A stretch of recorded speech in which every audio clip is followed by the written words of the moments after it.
I used to think I had it all figured out. My name's Matt Steele, and once upon a time, I was a detective in St. Louis. A damn good one, too. I could sniff out a lie from across the room, read a suspect's body language like a book. But for all my instincts, for all my years on the force, I never saw it coming when it hit me in my own home. Johanna and I had been married for 6 years. We weren't perfect, but who the hell is? We had our ups and downs, like any couple. I worked long hours, and she put up with it. Or at least, I thought she did. Looking back, maybe the signs were there. Maybe I just didn't want to see them. She started acting different. Little things at first. A new perfume, one I never smelled on her before. She started going to the gym at odd hours, early morning, late at night, when she used to hate working out. Then there were the phone calls, the hushed tones, the way she'd lock her phone screen the second I walked into the room. And the sex. That changed too. Some nights, she was more into it than ever. Other nights, she wouldn't touch me at all. It was like living with two different women. I told myself I was imagining it. That I was paranoid because of all the crap I'd seen on the job. People cheat all the time, sure. But not Johanna. Not my wife. I should have trusted my gut. It started with a feeling. That gnawing, gut-churning suspicion that something wasn't right. I told myself I was being paranoid. I told myself that working homicide for a decade had messed with my head, made me see betrayals in places they didn't exist. But the thing about being a detective? You learn that instincts are rarely wrong. I remember the night it all started to make sense. I got home late, nothing new. The station had been a mess, and I'd spent half the day chasing paperwork instead of criminals. When I walked through the front door, the house was dark except for the dim glow of the kitchen light. Johanna was sitting at the table, phone in her hand, fingers tapping out a message. She didn't hear me at first. "Hey," I said, dropping my keys onto the counter. She jumped, clutching the phone to her chest like a teenager hiding texts from her parents. I don't know why, but my stomach dropped right then. That was the moment I knew. "Jesus, Matt, you scared me," she laughed, too forced, too breathy. "Didn't mean to," I said, watching her. "Who you texting?" It was an innocent question, one I'd asked 100 times before. But this time, she hesitated. The pause was barely noticeable, maybe a second, maybe two, but it was there. And when she smiled at me, it didn't reach her eyes. "Oh, just Lisa," she said, too quickly. "She's having drama with her boyfriend again." I nodded, pretending to buy it. The thing about lying? It's never about what people say, it's about how they say it. And Johanna, my wife of 6 years, had just lied straight to my face. I didn't call her out on it. Not then. Instead, I did what any good detective would do. I gathered evidence. The next day, while she was in the shower, I checked our phone bill. I felt sick even doing it, like I was violating something sacred, but I had to know. My hands trembled as I scrolled through the call logs, looking for anything out of the ordinary. It didn't take long to find it. A number I didn't recognize. Over and over. Calls, texts, late-night conversations lasting an hour or more. I punched the number into my phone, ready to Google it, when a different kind of horror hit me. I knew that number. It belonged to Joe Harper. Captain Joe Harper. My boss. My mentor. The man I trusted more than anyone on the force. I stared at the screen, my breath coming shallow, my pulse thundering in my ears. It felt like the floor had been ripped out from under me. This wasn't just an affair. This was betrayal on a level I couldn't even wrap my head around. I set the phone down, my hands flexing into fists. My mind raced through possibilities, through excuses I wanted to believe. Maybe there was another reason they were talking so much. Maybe I was jumping to conclusions. But deep down, I already knew the truth. I just needed to catch them in the act. Knowing is one thing. Seeing it with your own eyes? That's another beast entirely. I could have confronted Johanna the second I saw the phone logs. I could have stormed into the station and put my fist through Joe Harper's smug face right then and there. But I needed proof. Solid, undeniable proof. Not just for me, but because I knew how people lied when they were cornered. So, I waited. I started paying closer attention. Johanna was careful, but not careful enough. She didn't realize I'd memorized her patterns, the way she used to be before she started acting different. Now she was running errands at odd hours, taking longer to grab groceries, and dressing up just a little too nice for a quick trip to the gym. I didn't need to be a detective to know she wasn't buying vegetables and lifting weights. It didn't take long before I found my moment. One Thursday night, she told me she was meeting Lisa for dinner. Even threw in a little sigh, said Lisa was going through a rough patch. She really needs a friend right now, Johanna said, looking me dead in the eye. I smiled, kissed her on the cheek, and told her to have a good time. Then I got in my car and followed her. She didn't drive toward Lisa's place. She didn't go to any restaurant, either. Instead, she took the highway and headed toward the outskirts of town, to a little motel just off the interstate, the kind of place where people go when they don't want to be seen. I parked down the street and watched from a distance as she got out of the car. My stomach twisted itself into knots as I saw another vehicle already waiting in the lot. A black sedan. Unmarked, but familiar. Joe Harper stepped out. I gripped the steering wheel so hard my knuckles went white. There he was, the man who used to have my back in the field, the guy I had beers with after tough cases. A man I respected. And now he was standing in front of my wife, his hand on her waist, pulling her close as she whispered something in his ear. I didn't need to see the rest. The moment was burned into my brain. For a second, I didn't move. My heart hammered against my ribs, and my breath came shallow. A part of me wanted to turn the key in the ignition, drive away, pretend I never saw it. Another part of me, the bigger, angrier part, wanted to get out of the car and put a bullet in both of them. But I wasn't a killer. I was, however, a man who'd just lost everything. I forced myself to breathe, to think. There was no good ending to this, but I wasn't about to sit there and let them get away with it. I got out of the car, walked across the lot, and called out, loud enough to make them both jump. Hope I'm not interrupting. Johanna spun around, eyes wide, like a kid caught stealing from the cookie jar. Matt. Joe's hand went to his belt, instinct, I guess, from years on the force. But this wasn't a situation his gun could fix. Don't, I warned, my voice low. Don't even think about it. He hesitated. I could see it in his face, half of him wanted to talk his way out of it, the other half knew there was no use. Johanna took a step toward me. Matt, No, I cut her off.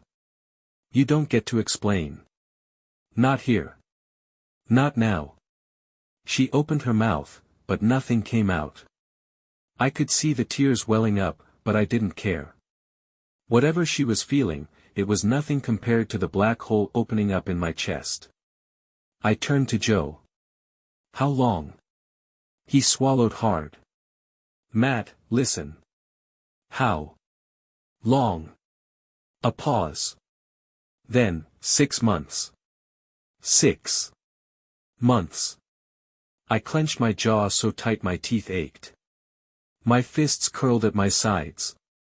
I trusted you, I said, voice shaking with something between rage and devastation. Both of you. Johanna was crying now, but I didn't give a damn. I wasn't going to stand there and let them make excuses. I nodded slowly, stepping back. You deserve each other, I said. Then I turned and walked away. I don't remember driving home. I don't remember much of anything after I turned my back on them. It was like my body went into autopilot while my brain shut down, trying to protect me from the wreckage. But the second I stepped into the house Johanna and I built together, the one filled with memories, good and bad, it all hit me at once. 6 months. While I was working late nights, chasing down killers, and putting my life on the line, she was sneaking off with my boss. While I was trusting her, loving her, she was lying to my face.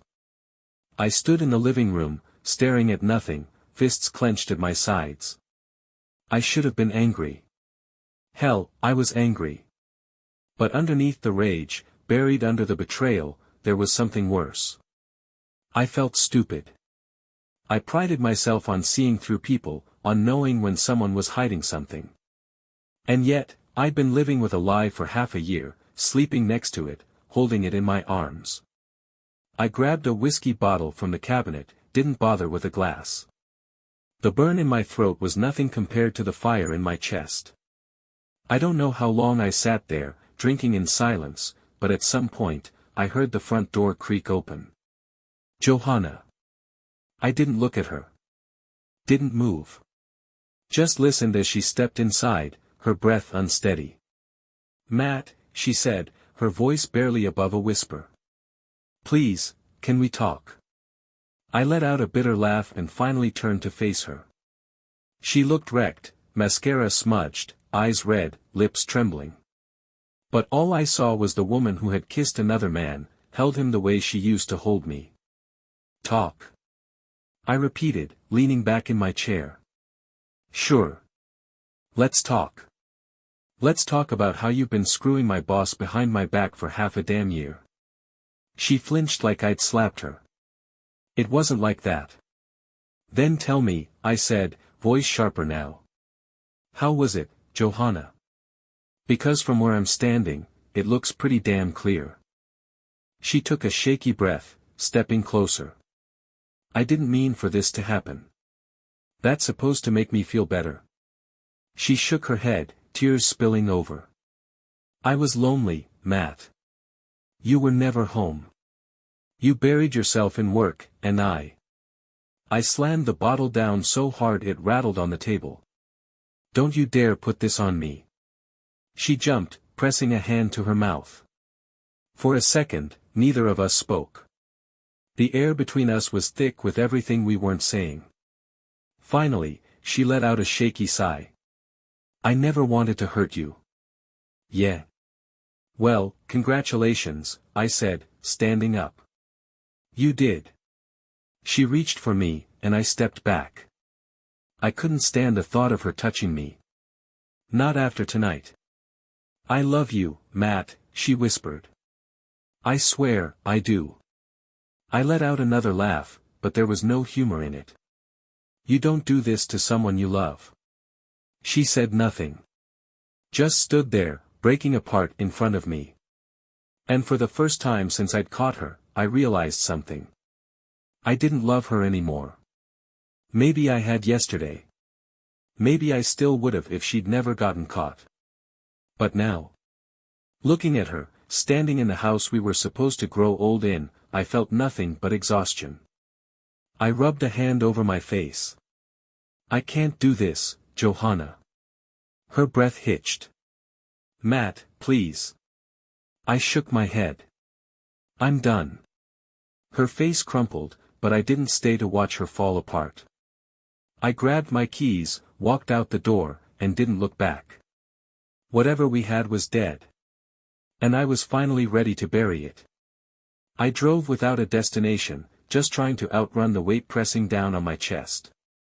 The streets blurred past, neon signs flickering in the dark, but none of it felt real. My hands were tight on the wheel, knuckles pale, jaw clenched so hard it ached. I should have felt relief. I'd said what needed to be said, made my choice. But all I felt was empty. At some point, I pulled into a 24-hour diner, the kind of place where nobody asks questions. I ordered black coffee I didn't plan to drink and sat in a cracked vinyl booth, staring at nothing. My phone buzzed. Johanna. I let it ring. Then, I turned it off, shoved it deep into my pocket and exhaled. For the first time in years, I had no idea what came next. I sat in that diner for hours, watching people come and go, sipping coffee that had gone cold long ago. Nobody noticed me, and for once, I liked it that way. At some point, the waitress, a woman in her 50s with tired eyes, refilled my cup without asking. "Rough night?" she asked, her voice low, like she already knew the answer. I let out a breath. "Something like that." She nodded like she'd heard it before. "Whatever it is, it'll pass. It always does." I wanted to believe her. I left a 20 on the table and stepped back into the night. The air was sharp, biting against my skin. My phone was still off, and I wasn't ready to turn it back on. Instead, I did what I'd been avoiding for hours. I thought about what came next. I couldn't stay in that house. Couldn't spend another night in a bed that still smelled like her. I had money saved up. Enough to start over, to figure things out. One thing was certain, I wasn't going back to the force. Not with Harper still running things. For the first time in years, I had no badge, no marriage, nothing tying me down. It should have scared me. Instead, for the first time that night, I felt the faintest flicker of freedom. The next morning, I went back to the house. Not because I wanted to, but because I had to. Johanna was still there. I knew she would be. She sat on the couch, curled up like a wounded animal, staring at nothing. Her eyes were red and swollen. A half-empty glass of wine sat on the coffee table. She looked up when I walked in. "You didn't come home," she said, her voice raw. "I don't live here anymore," I replied. She flinched, like the words had physically hit her. I didn't care. I went straight to the bedroom and grabbed a duffel bag from the closet. Tossed in clothes, shoes, whatever I could fit. I wasn't planning on taking much, just what I needed.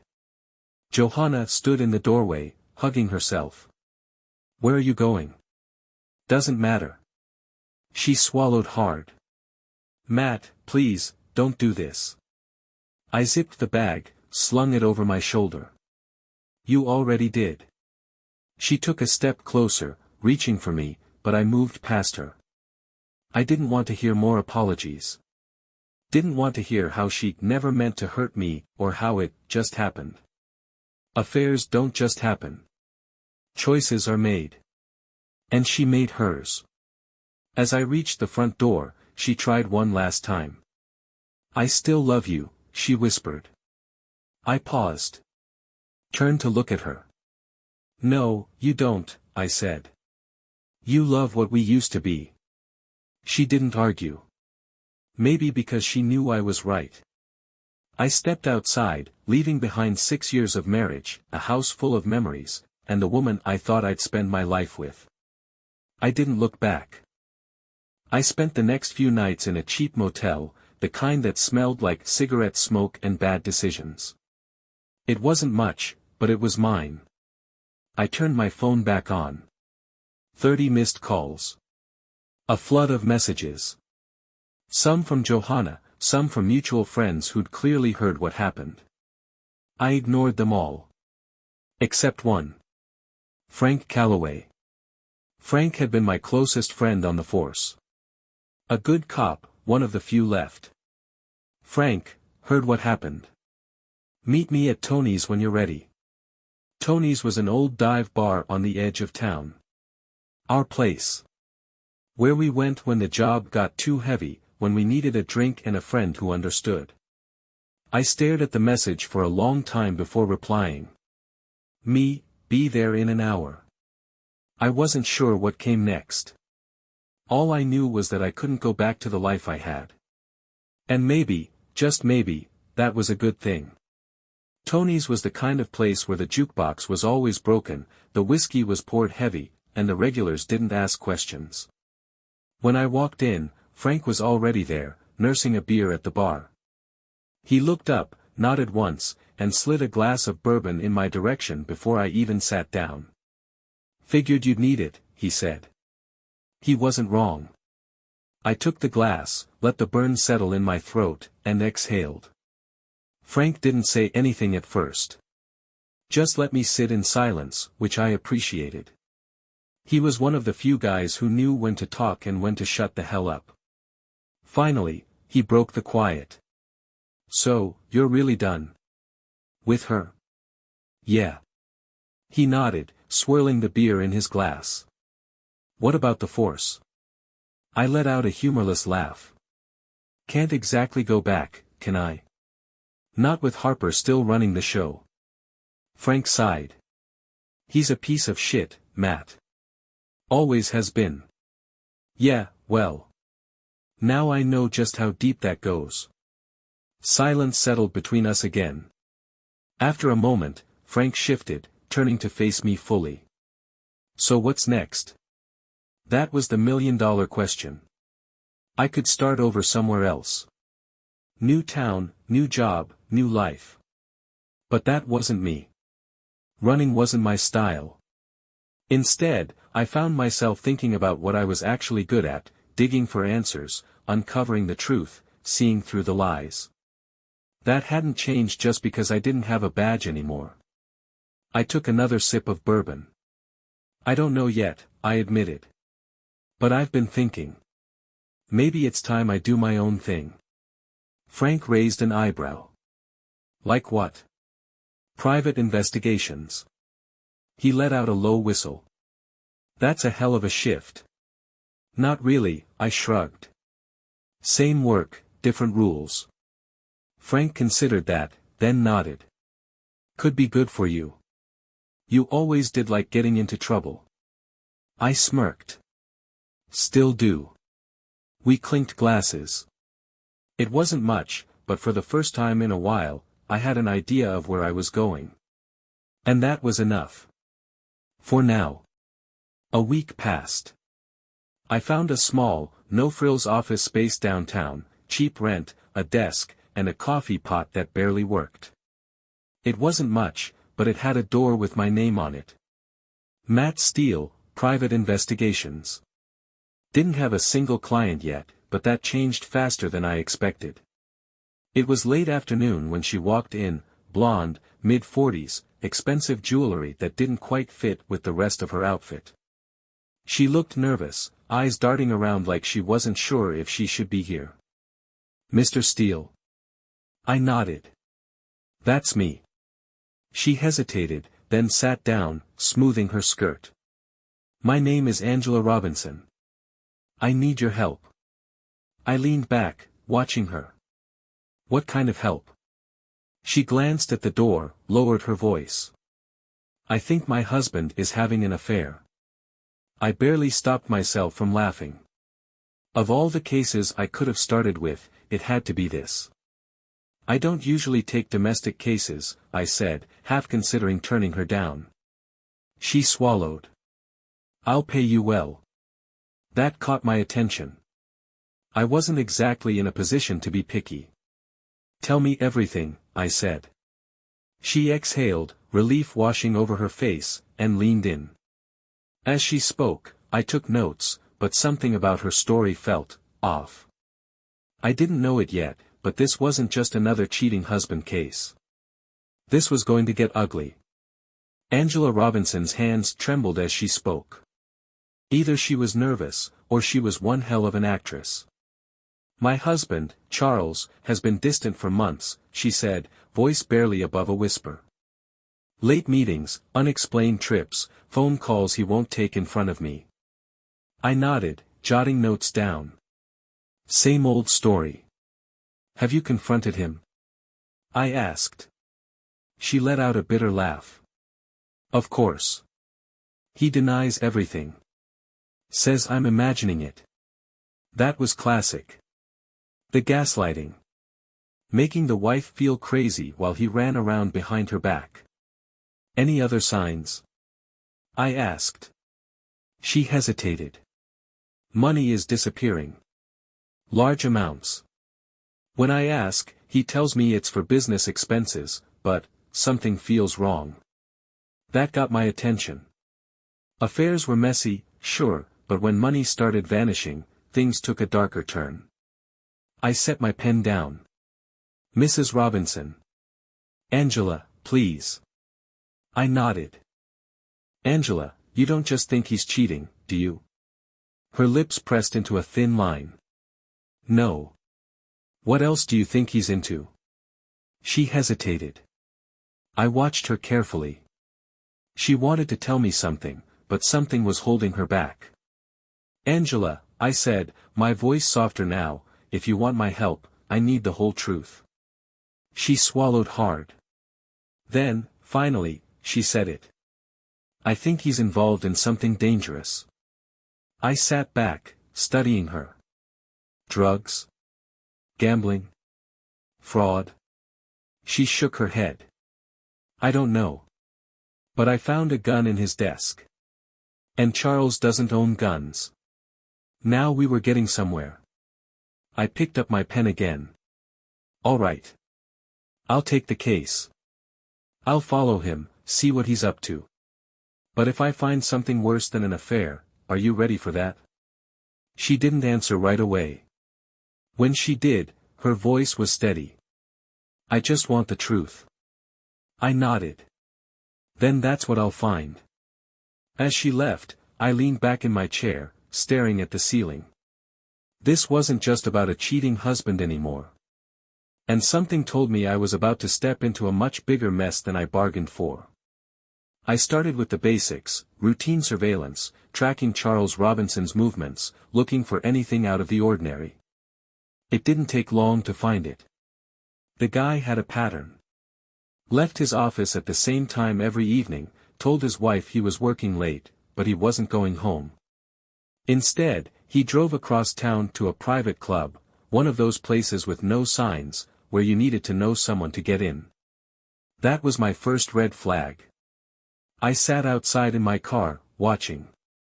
Men in expensive suits walked in and out, most of them with bodyguards. They weren't there for drinks. This was something else. I needed to get inside. 2 nights later, I got my chance. Slipped in behind a group of guys who looked important, acting like I belonged.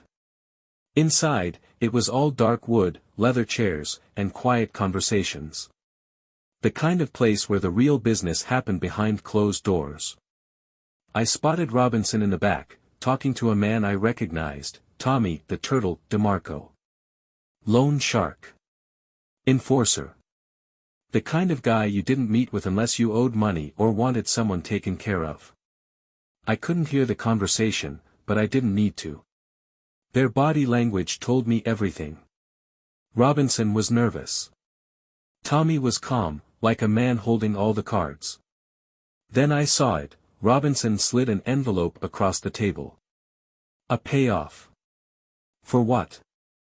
A debt? A hit? I snapped a picture from my phone, then slipped out before anyone noticed me. Angela had been right. Her husband wasn't just cheating. He was playing with fire. I spent the next few days pulling every record I could find on Charles Robinson. Business dealings, financial records, anything that might explain why a supposedly respectable businessman was handing envelopes to a known loan shark. What I found didn't just confirm my suspicions, it made things worse. Robinson was drowning in debt. Not just a little, millions. His company had been bleeding money for years, covering it up with bad loans and creative accounting. If things didn't change soon, he was screwed. That explained why he was meeting with Tommy the Turtle. But it didn't explain why Angela thought he had a gun. I needed more. That's when I made my first mistake, I went back to the club. This time, I wasn't careful enough. I was watching Robinson from a corner booth when I felt it, a shift in the air, a presence behind me. Enjoying the view? A voice muttered. I barely had time to react before a hand gripped my shoulder. 2 guys, built like linebackers, hauled me out of my seat and through a back door before I could even protest. They threw me against a brick wall in the alley. One of them, thick neck, scar over his lip, patted me down, pulled my phone from my pocket and scrolled through my photos. Shit, I muttered. Scar Lip glanced at the other guy. He's got pictures. The other guy, taller, meaner looking, nodded. Boss ain't gonna like that. Then he cracked his knuckles. I braced myself. This was about to get ugly. The first punch landed square in my gut. A deep, brutal hit, the kind that knocks the wind out of you and makes your knees buckle. I doubled over, gasping, but they didn't give me time to recover. Scar Lip grabbed the front of my shirt and slammed me against the wall. Who the hell are you? He growled. I spat blood onto the pavement and forced a smirk. Just a guy who really likes overpriced whiskey. Wrong answer. The taller one, mean eyes, drove a fist into my ribs. Pain exploded through my side. I gritted my teeth, refusing to give them the satisfaction of a groan. Scar Lip held up my phone, waving it in front of my face. You're no drunk tourist. You're watching Robinson. I kept my mouth shut. Mean Eyes sighed, rolling his shoulders. Alright, tough guy. Let's try this another way. Another punch, this time to my face. My head snapped back against the wall. The world spun for a second. I needed a way out, but these guys were pros. They weren't sloppy, weren't overcommitting. Just delivering controlled, deliberate pain. Then the door behind us creaked open. A slow clap echoed in the alley. Alright, boys, that's enough. We don't need a corpse in the street. I knew that voice. Tommy, the turtle, DeMarco stepped into the dim light, adjusting the cuffs on his expensive suit. He wasn't big, wasn't particularly intimidating in size, but power dripped off him like a bad cologne. The goons let go of me, and I slumped against the wall, breathing through the pain. Tommy crouched in front of me, smiling like we were old friends. You got guts, Steel. I'll give you that. I wiped blood from my mouth. Nice to be recognized. He chuckled. I know who you are. Ex-cop. Used to be one of the good ones. Now you're poking around in things that don't concern you. I forced myself to stand, ignoring the throb in my ribs. Robinson's wife hired me. Tommy sighed like he was dealing with a stubborn kid. That's unfortunate. Because she doesn't know what she's messing with. Yeah. Why don't you enlighten me? He studied me for a long moment. Then, to my surprise, he did.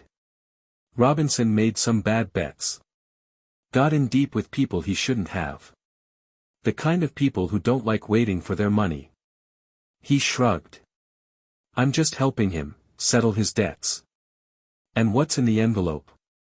I asked. Tommy smiled. That's none of your concern. I laughed, even though it hurt. If it wasn't my concern, I wouldn't have just had your guys use me as a punching bag. Tommy's smile faded. You're smart, Steel. So be smart now. Walk away. I glanced at the two goons still watching me like they were waiting for the signal to finish the job. I wiped my bloody lip and met Tommy's gaze. Can't do that. He sighed again, as if disappointed. That's what I thought. He nodded to his guys. Let him go. Scar Lip frowned. Boss. I said let him go. They stepped back, but I didn't miss the way Mean Eyes flexed his fingers like he wanted another round. Tommy straightened his cuffs again. This is your only warning, Steel. Dig any deeper, and next time, you won't walk away. I forced a grin. Appreciate the hospitality. Tommy didn't smile back. He just turned and walked inside. I stood there for a moment, waiting until the door clicked shut. Then I exhaled, shaking off the pain. I'd gotten my warning. And now I knew for sure, Charles Robinson wasn't just in debt. He was in real danger. And so was I. I spent the next day nursing my bruises and replaying Tommy's words in my head. Walk away. That was his only warning. The smart thing would have been to listen. But I wasn't feeling particularly smart. I needed more. And the only way to get it was to push harder. I started with Robinson's financials again. The missing money wasn't just disappearing, it was being moved. Offshore accounts, shell companies, all the classic tricks. He wasn't just covering up debts. He was laundering money. For who? That was the real question. Then something hit me. Angela said she found a gun in his desk. If Robinson was scared enough to arm himself, then maybe, just maybe, he was keeping something else hidden. I needed to get inside his house. That night, I parked a few blocks away and walked.